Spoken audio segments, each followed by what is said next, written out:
Yo l'équipe, nouvelle vidéo sur Captain Tsubasa Dream Team. On va parler en speed du portail Japon qui vient de sortir. Un step up, donc vraiment bonne nouvelle pour les Japonais. Il y a eu le step Europe, donc on se doutait qu'elle allait avoir soit un step Sudam, soit un step Japon. C'est le step Japon qui arrive en premier, moi honnêtement ça me dérange absolument pas. Par contre, voilà, il faut en parler de ce bonus de co. Alors, est-ce que le jour 7 et le jour 10, c'est 20 Dream Ball et 30 Dream Ball parce qu'il y a 3 petits points? Ou est-ce que c'est vraiment 2 Dream Ball et 3 Dream Ball, donc il donne 5 Dream Ball? Je sais pas. Honnêtement, je sais pas du tout, mais de toute manière, j'ai pas les mots, je sais pas, ça sert à rien. Vous savez très bien ce que j'en pense, vous savez très bien ce que tout le monde en pense. Pour tous les portails qu'ils nous ont mis. Voilà, ils font les pinces en Dream Ball alors qu'ils mettent beaucoup plus de portails que la Nive où il y a eu que les 97 et où on a vu énormément de Dream Ball. Donc écoutez, Club et la définition des anniversaires c'est quelque chose de relatif, hein. On peut jamais savoir s'ils vont être généraux ou pas, mais bon, c'est pas le débat. Là on va parler du Step Jap, on va parler des nouveaux joueurs. On va voir ça tout de suite. Et on va aussi tirer le petit nécessaire à la fin de toute manière. Allez hop, on va le récupérer.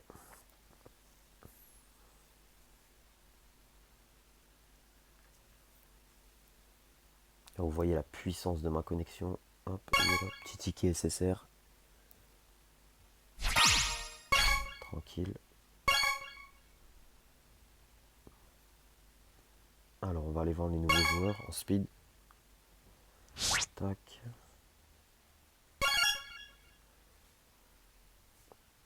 Alors, on va commencer par Wakashimazu. Hop. Ah, il a vraiment beaucoup de versions, hein, Wakashimazu, quand tu regardes bien. Alors, Wakashimazu Rising Sun. Alors, déjà, c'est bien lui parce qu'il y a 10 000 en catch. 10 000. En fait, ces stats, elles me font penser aux stats du Wakashimazu 97, mais inversé. Je sais pas, mais elles me font penser à ça. Physiquement, c'est vraiment bien. J'aurais peut-être mis un petit peu plus en puissance, histoire que, voilà, histoire que vraiment il s'impose bien. Mais 1082 d'endurance, c'est excellent. 10 000 de catch, c'est très très très fort. En plus, il est rouge. Donc, ouais, c'est cool. Après, je sais pas si les joueurs Jap rouge se passeront du Wakashimazu 97 avec son punch à 510. Ça à voir aussi. Alors, on va regarder. Par contre, c'est le seul gardien, mais c'est le seul qui a le joueur non japonais, tout paramètre plus 15%. Ça, je comprends pas pourquoi ils continuent à mettre ce leader skill. Ils peuvent pas mettre deux leader skill 5%, 5 joueurs 20% pour deux couleurs dans un seul step, mais quand même, ça aurait été cool pour les japonais qui mettent un autre leader skill rouge. Au moins, voilà, quand ils repartent du step, ils repartent avec un perso garanti, un leader skill garanti, mais bon, faut bien que c'est clair, mais faut bien qu'ils mettent des douilles quelque part. Par contre, ce passif, moi, pas convaincu hein, de ce passif parce qu'il prend seulement 10%. Si ça avait été 15 ou 20%, je dis pas, mais 10% c'est assez limité. Surtout que dans son HA, il n'y a rien qui booste la cage de pleine puissance. Ce qui fait que, ouais. euh, Après, la Jap rouge avec Sawada, Akai et Misugi 97, en full power, ça peut monter très vite. Mais ouais, seulement 10%, c'est vraiment dommage. Après, quand t'as 10 000 en catch, t'as pas besoin d'avoir 30%, mais 10% c'est dommage. J'aurais aimé qu'il y ait plus. Par contre, le catch à 475, c'est bizarre. J'aurais cru qu'il allait avoir le punch, le capt à 490 ou 495, mais non, ils lui ont mis un catch à 475. Par contre, le catch coûte vraiment pas cher, hein, seulement 330 d'endurance utilisée. C'est c'est un très bon rapport stamina consommé, intensité de catch. Mais catch à 475, bon après c'est pas faible, 475 ça va. Mais pour un gardien maintenant, il faut au minimum du 490 si tu veux t'en sortir, je pense. Après, c'est cool ça, le punch A à mettre sur le 97, je pense. C'est vraiment, surtout qu'il coûte que 185 pour 325. Il a vraiment des TS de malade à Wakashimazu quand même.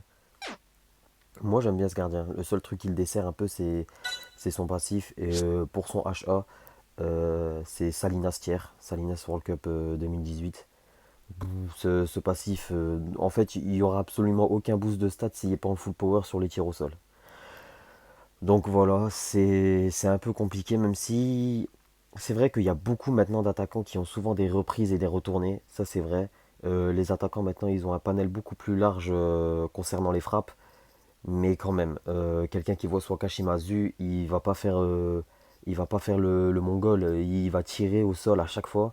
Donc voilà. Après, c'est sûr que 30% c'est énorme. Je pense qu'il pourra stopper Margus facilement. Ça, je pense qu'il pourra stopper, surtout qu'en ballot, il est bon. Donc je pense qu'il pourra le stopper. Margus, au revoir face à Swakashimazu. Mais est-ce que Margus pourra marquer avec son tir au sol contre Wakashimazu? Je sais pas. Il y a débat à voir. Mais c'est cool. Moi j'aime bien ce gardien.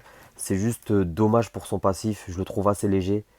Et son catch 475, en fait, ça va être obligatoire de lui donner le catch du 2018. Parce qu'il est à 490. Et c'est un perso qui est jamais revenu malheureusement. Donc voilà, peut-être qu'ils vont peut-être le remettre à jour, hein, Inch'Allah, on verra bien, mais je pense qu'il pourra quand même s'en sortir avec son catch à 475. Alors, Sorimachi, alors lui par contre, vous avez eu la même réaction que moi. Déjà, pourquoi dans le portfolio il y a la version 97 avant la Rising Sun? Je sais pas. Et en plus, frère, alors là, j'ai pas compris, mais absolument pas compris ses stats défensives. Mais je le mets dans ma team Sudam. Si le mec, on peut lui faire changer de poste défenseur, il est titulaire. Il est vraiment titulaire. Il est plus fort que tous mes défenseurs réunis. Vraiment, il est extra fort défensivement. 1109 d'endurance, c'est excellent. 8500 de frappe couplé à 7000 de puissance, c'est pas mal. C'est pas mal, c'est pas dégueulasse. Vraiment, c'est très bien. 6300 de passe, 6200 en dribble. Ça va, franchement, ça va. Par contre, 9300 en tacle et 9200 en interception, c'est énorme. C'est vraiment incroyable. C'est énorme, j'ai pas les mots. Franchement, il est hyper fort, mais vraiment super fort défensivement. Après, il a seulement un gros tacle, il n'a pas d'interception. C'est ça que je comprends pas aussi.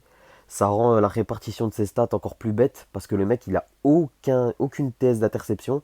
Après, il a un gros tacle, voilà.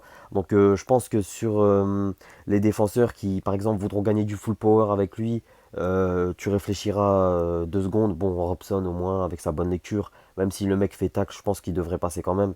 Mais voilà, surtout en relance, les défenseurs sur les passes blanches, tu réfléchiras à 2 fois, hein. Quand tu vois un mec avec 9003 et 9002 qui est en train de te courser, frère, je pense que le ballon il te brûle les pieds direct. Physiquement, c'est vraiment bon. 7000, c'est pas mal en puissance. 5600 et 5600 pardon, en technicité et rapidité, c'est vraiment cool. Sur ballon bas, il est bon.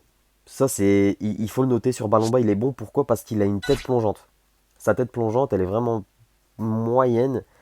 Ouais, elle est moyenne, hein. Tête filante, elle a pas d'effet spécial, elle dégage personne. Mais voilà, quand tu vois quand même qu'il a 20% en surface de réparation, c'est vraiment très très très bon. Les gens l'ont comparé à PP à juste titre, mais je pense que au niveau de son HA, PP est plus fort, mais au niveau du passif, Sorimachi est meilleur.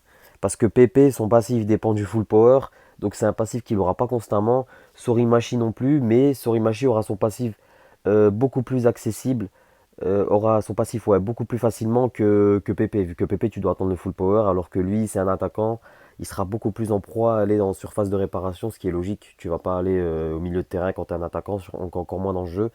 Donc c'est sûr que 20% surface de réparation, c'est clairement pas négligeable. Après sa tête elle a 440, c'est une tête qui est vraiment très très faible, enfin très très faible. C'est pas du 370, mais on est vraiment dans la moyenne très basse. Euh, Par contre, le leader skill, 5 joueurs japonais de type technique, tout paramètre plus 20%. Donc le troisième leader skill pour les jabs verts. Donc la jab verte peut être officiellement jouée à 60% si t'as les 2 autres joueurs. Donc c'est vraiment cool. Ça, c'est vraiment cool. Donc il a le tir A, le dribble en feinte. Il faut lui donner le tir S du 97, même s'il n'est pas surpuissant, ça lui fait toujours un tir en plus pour élargir son panel d'action dans la surface. Alors avec 3 joueurs non japonais de type vitesse, paramètres plus 2%. Je l'ai dit dans ma précédente vidéo, les liens pour les japonais sont beaucoup plus accessibles que pour les non japonais. Parce que regarde là, tu peux mettre juste Oairan et Roberto. Ces 2 non-jabs de type bleu, tu as déjà rempli quasiment à 70% la condition pour avoir tes 2% en plus. Donc c'est vraiment ouf. Demande de ballon bas, alors ça c'est très bien, comme ça au moins pas de prise de tête dans la surface, tu lui centres, tu sais que c'est un ballon bas, tu mets ta reprise et hop, t'allumes. Donc c'est vraiment cool. Après voilà, il faudrait peut-être donner le tir de l'ombre, il a 455. Il a le dribble S, mais un dribble à 375, c'est vraiment très mauvais. Surtout qu'en plus lui c'est un personnage limité, donc est-ce que pour ceux qui l'ont, vous allez vous risquer à le donner? Je sais pas. Mais vraiment ce Sorimachi, il m'a surpris. Surtout en plus, alors rien à voir, mais le mec il ressemble vraiment à Misaki ou à Mizuki, je sais pas. Avant que je vois que c'est Sorimachi, quand il a été annoncé sur le KGS, je savais même pas que c'était Sorimachi. J'ai cru que c'était Mizuki ou Misaki, mais bon. Alors, Sawada. Sawada pour moi c'est le perso du portail à avoir, hein. Pour moi il est vraiment très très très très fort. Il est vraiment fort. Enfin c'est le perso du portail à avoir pour ses stats, mais pas pour sa coupe, hein, parce que son dégradé frère c'est next. Mais bon. 1083 d'endurance, il est bleu. Alors, il a 8400 en dribble, 7200 en passe. Alors, c'est vraiment dommage au niveau de la passe parce que je trouve ils auraient pu enlever un cas de tir pour le rajouter en passe. C'est vrai qu'il y a un petit peu de stats perdus à ce niveau-là, mais ça reste acceptable, hein. Il est vrai, il reste très solide offensivement. En plus, il est MOMD, donc en tant que milieu défensif pour récupérer et relancer, ce Sawada va être très très très fort.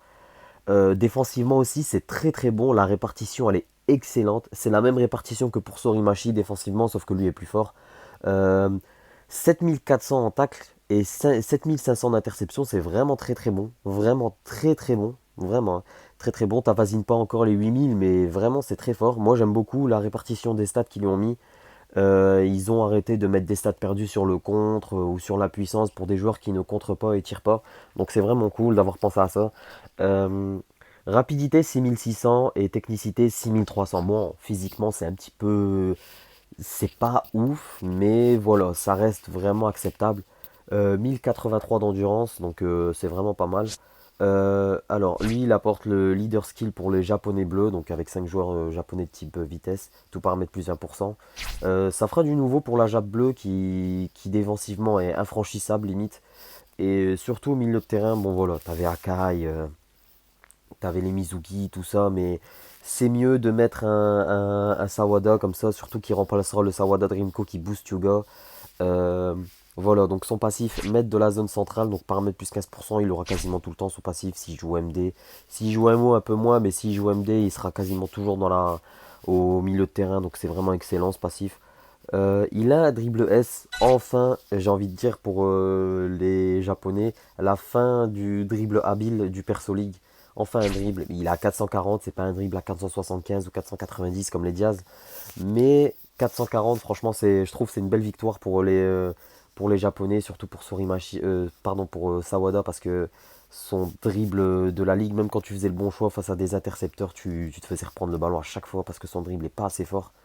Il a la passe A, ouais, la passe A pas très forte, je trouve, et l'interception rapide, donc voilà. Tu peux lui mettre la terre S, la passe S, tu lui mets la une de S, et ça en fait un joueur vraiment très complet au milieu de terrain. Alors, lui, il vient avec 3 joueurs non japonais de type force, paramètre plus 2% pour tous les joueurs. Donc voilà, c'est toujours le type opposé pour les japonais, mais le type avec lequel ils ont un avantage. Quand c'est un bleu, ça sera un rouge, etc. Il booste de 4% le Yuga de type vitesse, donc le Yuga Rising Sun avec ce Sawada là, donc ça fera une super belle paire. Et surtout, voilà, alors ça, excellent, vraiment excellent pour lui. 80% de chance d'auto-interception en zone centrale pour peu importe. En fait, ce qui est bien, c'est que c'est un Sawada 97 amélioré au niveau des stats, au niveau des TS, au niveau de son HA aussi, parce qu'il booste Yuga aussi. Et surtout que voilà, à défaut de l'interception uniquement en zone centrale pour Sawada, lui, peu importe la zone, il aura 80% de chance de déclencher son interception. Donc c'est excellent. Moi j'aime beaucoup ce Sawada. Je trouve que c'est le perso à aller chercher si tu joues le Yuga Rising Sun. Donc voilà. Alors le dernier c'est Urabe. Alors hop. Alors Urabe est très très bon aussi, hein. Alors Urabe, 1074 d'endurance, donc c'est vraiment bon. Par contre, au niveau de la relance, c'est pourri. Ouais, c'est vraiment pas ouf. Par contre, défensivement, 23 714, 7700 en tacle 8380 en contre et 7589 en interception. Le mec, il peut tout faire. C'est excellent. Moi, j'aime beaucoup ces défenseurs à un profil polyvalent. Ça permet d'élargir leur panel de spé en plus parce que les stats suivent. Donc, c'est vraiment excellent. Moi, j'aime beaucoup. Le mec, tu sais que peu importe ce que tu vas faire, s'il fait le bon choix, il te prend le ballon. Donc, c'est excellent. Il peut tout faire. Moi, j'aime beaucoup. Par contre, physiquement, c'est un petit peu léger. 5700 en rapidité. Ouais, ouais. C'est pas dégueulasse, mais c'est pas transcendant non plus. En puissance, 7000 quasiment. J'arrondis 7000. Excellent. Et technicité aussi, c'est un peu comme la rapidité, donc voilà, moyen, mais c'est pas catastrophique non plus. Par contre, au niveau de la relance, ça par contre c'est pourri. Euh, MOMD aussi, donc c'est vraiment cool. Il apporte lui le leader skill pour les japonais de type force, donc c'est vraiment pas mal. Alors, face aux tirs autres que sur les ballons flottants haut et bas, paramètre plus 1%. Si j'avais pas vu son HA, je me serais dit, ouais, ça c'est moyen parce que vous voyez qu'il y a le contre ardent à 420. Ils lui ont mis le contre du Urabe Warlius, super sub. Donc, ouais, en plus 400 d'endurance utilisée pour un contre à 420, niveau rapport stam utilisé et intensité, ouais, c'est vraiment pas fou, hein. Il a le tacle A, tacle glissant tenace, donc tu peux toujours lui mettre le tacle du vert RJ7 ou du collège. Et l'interception forcée, tu peux aussi lui mettre l'interception forcée du World Cup gratuit, mais bon, c'est une Inter S 355. Ouais, c'est pas ouf. Après, c'est pas ouf, mais, on va voir avec son HA. Bon, lien, voilà, vous connaissez, avec trois journaux japonais de type technique, paramètre plus 2%. Voilà, en fait, c'est pas ce qui le sauve, mais ce qui compense entre guillemets ces TS faibles, c'est la bonne lecture. Parce que vous savez que depuis que ce passif pardon, il a été réparé, c'est devenu l'un des meilleurs passifs du jeu. C'est-à-dire que si tu fais le bon choix en duel, tu es quasiment sûr de reprendre le ballon si tu as des stats correctes. C'est incroyable ce passif. Donc je pense que c'est le truc, c'est que son passif, couplé à la bonne lecture, je pense qu'il pourra reprendre des gros tireurs. Après, s'il se fait éjecter face à des tirs à 500, des tirs à 510 ou à 525, voilà, ça me choque pas. Mais moi, je pense qu'il pourra vraiment faire le taf, ce Urabe, avec sa bonne lecture. Et en plus, il apporte un shield de 3% pour tous les alliés, peu importe leur nationalité ou couleur. Donc c'est vraiment cool. C'est vraiment cool. Moi, j'aime beaucoup ces joueurs. Après, en tant que... Dégage. En tant que l'ordre de préférence, je pense que Sawada, il est haut. Sorimachi aussi, vraiment bon. Mais Sawada et Urabe, je pense que c'est les persos à aller chercher. Les deux ont le leader skill. Et en plus, leur HA est vraiment bon. C'est des bons HA de soutien. Donc voilà. Alors, voici le portail. Donc, step up classique. Alors, la formule classique, 6 paliers. Donc, c'est vrai que voilà, on est en période d'anniversaire, c'est vraiment cool qu'ils aient mis des steps. Mais est-ce qu'ils vont faire des steps que tu peux refaire ou est-ce qu'ils vont faire des steps avec médaille plus tard? Je sais pas du tout.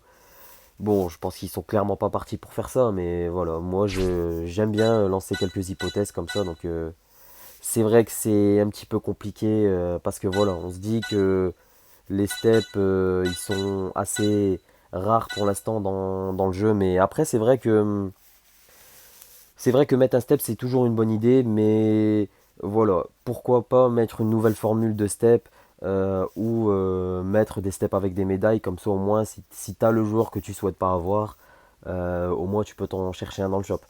Bon, voilà, l'heure de vérité, les frères. Alors, ticket SSR garanti. Est-ce que vous pensez quoi? 2017, 2018, 2019 ou 2020? On verra bien. Allez, bismillah. Moi, je mise sur un 2018 bien dégueulasse. Mais bon, j'espère me tromper, hein. De toute manière, j'attends rien de ces tickets SSR.